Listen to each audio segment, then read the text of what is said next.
federal and state investigators and prosecutors breathing down their neck for almost 2 years, they've become good boys.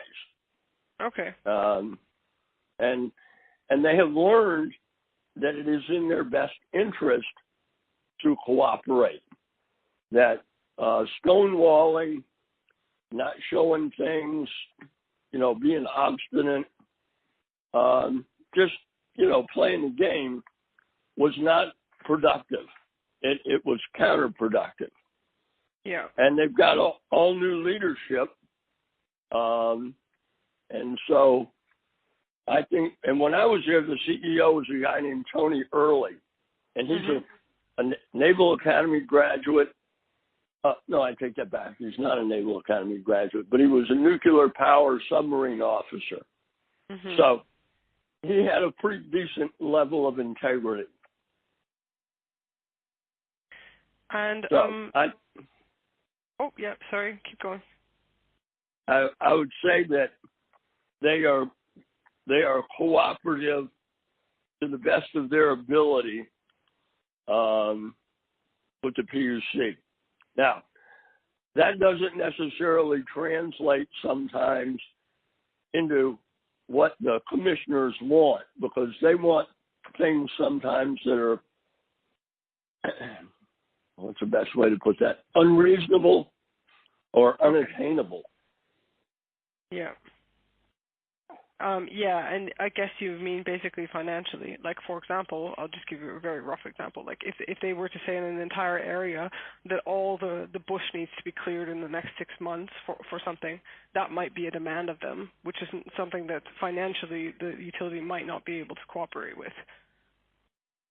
Well, not only financially, but it may physically be impossible to cooperate with.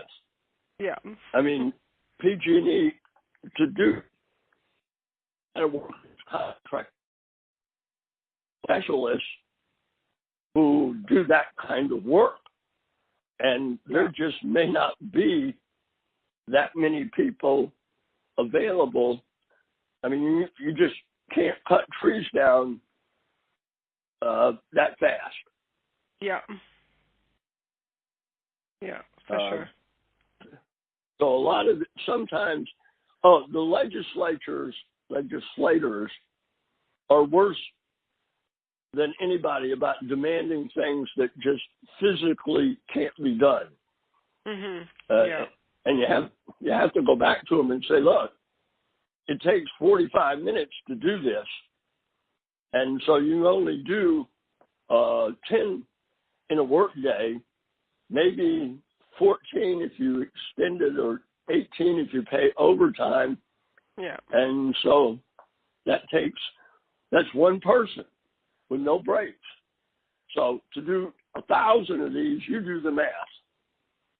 Yeah. Okay.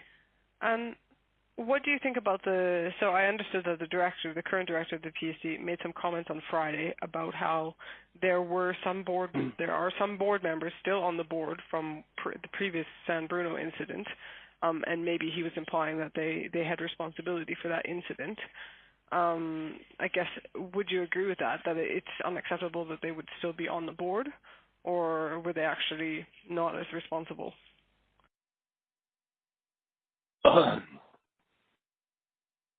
That's a two-part question.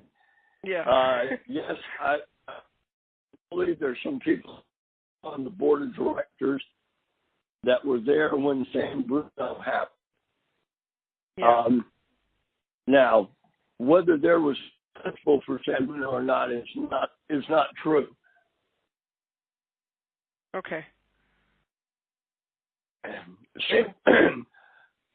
Hold on just a second, please. Yeah. Hang on.